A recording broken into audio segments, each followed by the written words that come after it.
Hey you guys, hi everybody, how are you all? I hope you are in good health and doing well, completing the assignments, and here we are, with your second chapter, that is reproductive health. पिछला complete किया कि नहीं किया? कर लिया है ना? मैं भी देख रही हूँ तुम्हारे साथ अभी चैट बॉक्स में, ठीक है? So very good if you have completed. If you have not, so आने दो मुझे वापस फिर, ठीक है? So I'll see. Okay, anyways, so guys, the next chapter is reproductive health, and you know it is holding much importance in your exams, boards हो चाहे NEET हो, ठीक है? And even if you are preparing for NEET also, you can take the idea from this because most of the questions जो board में पूछे जाते हैं, NEET में भी उसी से related question पूछे जाते हैं, मतलब area same ही रहता है. ना area, the region is same only. Okay, anyways, so the reproductive health, guys, it is a very important questions. इसमें से काफी ज्यादा question आते हैं 2 marks में और 3 marks में. I have list for you पूरा का पूरा जितने पॉसिबल क्वेश्चंस इसमें से हो सकते हैं, प्रोवाइडेड आई जस्ट वांट, बच्चा मैं आपसे एक ही चीज चाहती हूं, that you please sit and write the answers. मुझे पता है इस टाइम तक आपने बहुत सारी वीडियोस देख ली हैं, बहुत सारा आपने पढ़ाई कर लिया है. Now it is time for you to reflect, ठीक है? देखो आप कितने आंसर लिख पा रहे हो, ठीक है? I will be giving hints, ठीक है? फिर भी नहीं हो पाता है, then I will be discussing it with you, ठीक है, after some time. Okay, so let us just go through. तैयार हो? शुरू करें. सो नंबर 1, सबसे पहले हमारे पास है आपके सबसे फेवरेट 1 मार्क क्वेश्चन, जिसका 1 वर्ड या 1 लाइनर आंसर होता है. रेडी हो? कॉपी पेंसिल है ना साथ में? चलो शुरू करते हैं. पहला क्वेश्चन है, what is the definition of reproductive health according to WHO? है ना, एक ही डेफिनेशन है, 9th क्लास में भी पढ़ा है, हमने पढ़ा है ना 9th क्लास में. WHO ने क्या दिया था, है ना? हिंट दो, ठीक है? सिर्फ 2 ही नहीं है, एक लास्ट वाला भी है, ठीक है? एंड सोशल, ठीक है? तो fill in the blanks with the first 2 and write the third one. And in fact question का तो 4 भी कर दिया गया है, 4th जो एस्पेक्ट है वो भी इंक्लूड कर दिया गया है, but try to write it now only, ठीक है? WHO ने क्या दिया है इसका definition. So that is number 1. Number 2 question is, mention the misuse of amniocentesis. Very easy question, लिख लिया, ठीक है? Right it. हाँ, दिमाग में सोचना नहीं है, लिखना है. Okay, presentation. Okay, that is number 2. Number 3 is, what are the reasons for population explosion in our country? Hint, the pyramid, ठीक है? सोचो सबसे ऊपर कौन है, सबसे मिडिल में कौन है, सबसे नीचे कौन है, तो पॉपुलेशन एक्सप्लोजन का क्या रीजन है? Okay, that is number 3. Number 4 is, what is the current population growth rate according to 2011 census report?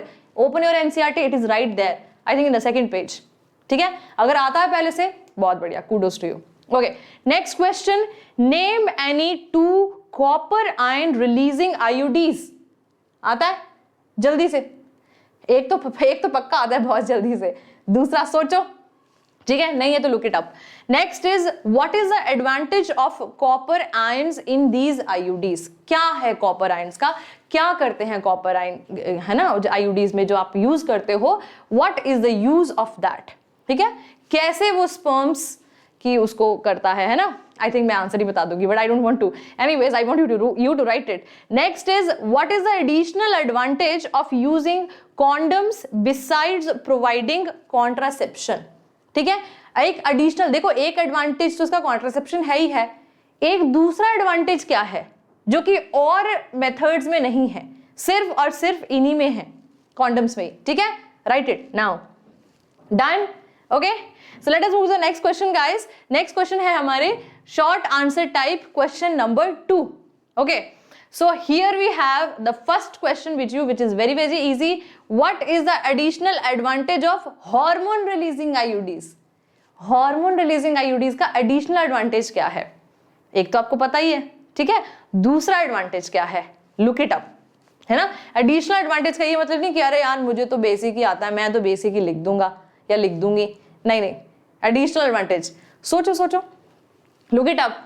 Otherwise, I'm gonna come and I'm tell you anyway, but just don't wait up. I want you to explore it. Next is, what is withdrawal or coitus interruptus? 2 marks में तो 2 line तो आपको लिखना है, 2 से 3 line में तो आपको करना ही करना है, बट ये नहीं कि तुम आधा पेज लिखने लग जाओ. No, you're wasting time. ठीक है, अपना भी और एग्जामिनर का भी, और एग्जामिनर को अपना टाइम वेस्ट करना बिल्कुल अच्छा लगता है, बता रही हूँ मैं, ठीक है। So anyways, so this is hint is this is natural method and I think you can write it. Next is what are the conditions in which MTP, medical termination of pregnancy, can be legally performed. तो conditions आपको याद है ना, कैसे कैसे कर सकता है MTP, कैसे कर सकता है ना, अबॉर्शन है बेसिकली ये, तो कौन सी कंडीशंस पे किया जा सकता है लीगलाइज, अदरवाइज ये लीगलाइज नहीं है, बिकॉज क्यों, फीमेल फीटिसाइड की वजह से, ठीक है। तो look it up and write it, at least 3 to 4 lines होना चाहिए। Next is what is vasectomy. 2 number में है तो उसका वैसे डायग्राम बनाने का कोई मतलब नहीं है, अदरवाइज 3 मार्क्स में होता तो आई वुड हैव सजेस्टेड कि आप डायग्राम बनाते, बट एनीवेज आप 2 मार्क्स में बना के इसको लिख सकते हो आगे, ठीक है। Next question, what could be the complications of STIs, sexually transmitted infections, if timely detected and proper treatment is not done। ठीक है, अब इसमें आप लकी, आपको चॉइस आ गई है, तो आप इसमें से एक आंसर लिख सकते हो, but I would suggest you कि आप इसमें दोनों लिखो, ठीक है। अभी तो प्रैक्टिस कर रहे हो ना, तो गुड, दोनों लिखोगे तो। What could be the complications of STIs if timely detected and proper treatment is not done, तो क्या हो सकता है, किसी एक एग्जाम्पल ले लो किसी क्वेश्चन इसका, डिजीज का, वैसे दे दो कि क्या कॉम्प्लिकेशन हो सकती है। अगर नहीं पता चल रहा है लिखने का, अगर लिख सकते हो तो बहुत बढ़िया बात है। 2 मार्क्स में बड़ी ऐसे राम कहानी नहीं लिखनी है, कैसे 5, 6, 10, 11, 12 लाइनें लिख गए, ज्यादा से ज्यादा 5-6 लाइन में हो जाना चाहिए। और what are injectable contraceptives, what is their mode of action. Injectables का लिख सकते हो आप, कॉन्ट्रासेप्टिव्स का, उसका मोड ऑफ एक्शन क्या है, तो ये लिख सकते हो, ठीक है। Next is mention the characteristics of an ideal contraceptive. Very very easy question, आपके स्टार्टिंग में दिया गया कि जो आइडियल कॉन्ट्रासेप्टिव होता है उसके क्या क्या फीचर्स होते हैं। वैसे तो आपको 4 है मेरे ख्याल में आपकी बुक में, तो लिख दो, 3 तो लिख ही आना यार, ठीक है। इसमें ही कंजूसी नहीं करना कि मेरे को 2 ही आता, 2 ही लिखना, ऐसे बता रही हूँ बस ऐसे ही, you know, it's just a gut feeling that you should write it, you know, you should listen to your teacher, yeah, and especially your gut feeling. Anyways, next question is short answer type question type 2, जो कि आपका 3 marks का। अब यहां अगर आपको diagram की जरूरत लगती है, आपके पास अच्छा वक्त है, make it, don't wait up, okay. What is test tube baby programme, पता ही है ना, टेस्ट ट्यूब बेबी प्रोग्राम क्या है, थोड़ा लिख दो उसके बारे में, 3 मार्क्स में है तो बता दो। आप चाहे एग्जाम्पल भी दे सकते हो, इसका दे सकते हो ना एग्जाम्पल कि ये है, वो है, ये है, ठीक है। चलो थिंक अबाउट इट। डिफरेंशिएट, जहां वर्ड डिफरेंशिएट आ गया तो आपने क्या करना है, टेबल बनाना है। In vitro and in vivo fertilisation, ठीक है, कि इन विट्रो कहां होती है, आउटर होती है या इनर होती है बॉडी में, या इन विवो, है ना। तो I hope you can understand that. How does these ART techniques, ठीक है, help the infertile couples to have children, ठीक है। तो ये कैसे हेल्प करती है, ठीक है। इन विवो का भी एग्जाम्पल देके बता दो कि कौन सी इन विवो है ना ART कर सकती है, और इन विट्रो का भी एग्जाम्पल देके बता दो, हो गया ना ये। तो 3 मार्क्स में तुमने कर दिया इसको अच्छे से, एक एक एग्जाम्पल दो, तुमने अपना आंसर जस्टिफाई भी कर दिया और तुमने अपना नॉलेज भी फ्लॉन्ट कर दिया, किया कि नहीं किया, ठीक है। So very good. Next question is differentiate between ICSI, intracytoplasmic sperm injection, मैंने एक्सपैंड कर दिया है बट आपको करना है, ठीक है। तो एंड IUI है ना, इंट्रा यूट्राइन इम्प्लांटेशन। एनीवेज, सो डिफरेंशिएट करना है 2 पार्ट्स में, आपको इसको करना है। 3 मार्क्स में एटलीस्ट 3 से 4 आपने पॉइंट्स लिख के आने हैं इसके, ठीक है। Okay, next is discuss the barrier methods used by females apart from female condoms, ठीक है। तो बैरियर मेथड्स का आपने यहाँ पे वो करना है, यूज्ड बाय फीमेल्स, ठीक है। सीधा सीधा क्वेश्चन है, you can write it. Next is what is periodic abstinence. Periodic abstinence क्या है, ठीक है ना। पहले तो ये पता करो मेल में कि फीमेल में, है ना। पीरियोडिक एब्स्टिनेंस आ गया ना दिमाग में, आ गया इस टाइम पे, याद है, लिखो। फिर पीरियोडिक एब्स्टिनेंस, अगर मैंने आपको एक वो भी लिख के भी बताया था, एक वो पाई चार्ट बना के भी, अगर कर सकते हो तो 3 मार्क में आया, अच्छा है तो तुम वो गोला बना के बता दो कि क्या क्या है ये, what is this is the period, है ना। मुझे लगता है मैं आंसर ही बता दूंगी, which I don't want to, but yeah I want you to present it very very good way, in a very very good way. Next is what is सहेली, हाउ इज इट यूज्ड, है ना। क्या है सहेली, कौन सी, क्या इसकी speciality, मुझे लगता है बहुत फेमस क्वेश्चन है, तुम लोगों को आता है। यूज कैसे करते हैं इसको, कि कितनी बार लेना होता है इसको। And I just want to tell you एक बहुत इंपॉर्टेंट चीज इस क्वेश्चन के बारे में। इस क्वेश्चन को तुम 1 मार्क में या फिर 2 में या फिर 3 मार्क में भी एक्सपेक्ट कर सकते हो।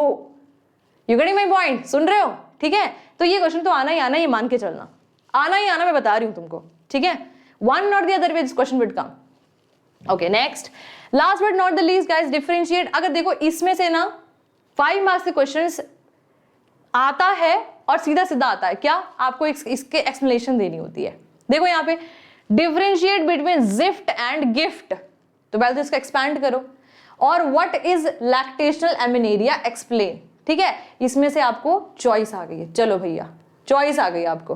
ठीक है, या तो लैक्टेशनल एमिनेरिया। अब लैक्टेशनल एमिनेरिया एक बहुत ही छोटा सा वो है, नहीं एक टॉपिक है, तो तुम इसमें से क्या लिखोगे? पूरा हार्मोन्स का वो कहानी लिखो कि कैसे हार्मोन्स का कैसे इफेक्ट पड़ता है, कब होता है लैक्टेशनल एमिनेरिया, क्यों इसको लैक्टेशनल एमिनेरिया, एमिनेरिया वर्ड का मतलब क्या है, मतलब उसका पूरा पोस्टमार्टम कर दो, है ना। यही स्मार्टनेस है। यही क्वेश्चन अगर तुम्हें 2 नंबर में आए तो तुम 2 नंबर में लिख के लिख जाओ, आगे निकल जाओ। लेकिन यही तुम्हें 5 नंबर में आ गया तो इसका पूरा एक एक तार निकाल दो इसका। लैक्टेशनल क्यों बोला, लैक्टेशनल एमिनेरिया क्या बोला, एमिनेरिया क्या बोला, कब तक होता है, किस हार्मोन की वजह से होता है, किसको नेगेटिव फीडबैक जाता है। ठीक है ना, क्या ये 100% श्योर है कि नहीं है, you know things like that you can just relate. And I think 5 marks में अगर, और मैं तुम्हें एक और बात बताऊं, अगर ऐसा क्वेश्चन आ गया, देखो अगर जिफ्ट और गिफ्ट में आया तो उसमें तो तुम 5 जो डिफरेंस है आराम से बना दोगे। लेकिन ये जो क्वेश्चन आया आपको लैक्टेशनल एमिनेरिया, मानो इसके बारे में आपको बहुत कुछ नहीं पता है। एक स्मार्ट तरीका बताऊं, तुम लोग ना क्या कर सकते हो, तुम लोग 5 पॉइंट लिखो, नहीं आता है ना ज्यादा, 5 या 6 पॉइंट, मैं बता रही 5 पॉइंट तुम लिखने बैठोगे, तुम 6 आराम से लिख जाओगे। तुमने सेफ खेला, फिर सेफ खेला ना, तो ये 5 तुमने पॉइंट लिख दिया। अब एग्जामिनर मजबूर है तुम्हें कम से कम वो 5 नंबर अगर नहीं भी देना चाहेगा, तुम्हें 4 नंबर जरूर देगा, राइट। ठीक है, अगर तुम्हारे पास कंटेंट कम है तो, अगर कंटेंट ज्यादा है then you can write in a paragraph also, doesn't matter. ठीक है, नेक्स्ट क्वेश्चन है, comment on the reproductive and child health care programme of the government to improve reproductive health of the people. तो ध्यान देने वाली बात है, RCH की बात हो रही है ना ये, कि पहले तो सिर्फ बच्चों के लिए था, लेकिन बाद में किसको इंक्लूड किया गया था, what was the year and this and that, कौन सी कंट्री सबसे पहले थी, सब लिखो, इसमें पूरी कहानियां लिखो। या फिर इसी में दूसरा क्वेश्चन है, अगर आपको पहले से नहीं आता है तो, mention 1 advantage and disadvantage of natural methods of contraception over artificial methods. तो 1 एडवांटेज 1 डिसएडवांटेज बोला है, उसने खुद लिख के बोला है, तब आपको ज्यादा टिप्पणी देने की जरूरत नहीं है, आप इसका एक ही एडवांटेज और एक डिसएडवांटेज लेके आगे चल सकते हो। दैट मीन्स ये 2 नंबर का पूछा गया है। ठीक है, नेक्स्ट पार्ट है इसका, STIs are threat to reproductive health, that is sexually transmitted infections जो हैं वो सेक्सुअल रिप्रोडक्टिव हेल्थ को थ्रेट हैं। चलिए ठीक है, this is true for all but largely for which age group of the individuals, है ना। सोचो सोचो कौन से इंडिविजुअल्स को सबसे ज्यादा, जिनको थोड़ा अभी ज्ञान कम है इस चीज का, और जिनकी बॉडी में हार्मोन्स जो हैं there are new. Suggest 2 preventive measures, तो 2 प्रिवेंटिव मेजर्स बता सकते हैं इसके रिगार्डिंग कि इसको कैसे कंट्रोल किया जा सकता है। ठीक है, so guys these were the 5 marks questions, और ये हमने पूरा दूसरा असाइनमेंट कंप्लीट कर लिया है, किसका, रिप्रोडक्टिव हेल्थ का, which is a very very very important topic, chapter from the boards point of view and from the NEET point of view as well. अगर आप नीट एस्पिरेंट भी हो तब भी आप इन क्वेश्चंस को सॉल्व कर सकते हो, डजंट मैटर, ये सब्जेक्टिव है, आपका नॉलेज ही एनहांस होगा। और अगर आप बोर्ड के एग्जाम दे रहे हो तो आपको बेटा एक काम जरूर करना है, please I am suggesting you and requesting it to you, क्योंकि तुम बातें मानते नहीं हो ना, कि इसको लिखना जरूर। जहां अटकोगे कोई बात नहीं, मैं इसको डिस्कस करूंगी and then you can match it with your answers. ठीक है, so thank you very much, thank you so much, and I hope कि तुम इसको कंप्लीट करो, and I will see you in the next topic का assignment. ठीक है, that would be human health and diseases. Okay बच्चा, so thank you so much, bye bye.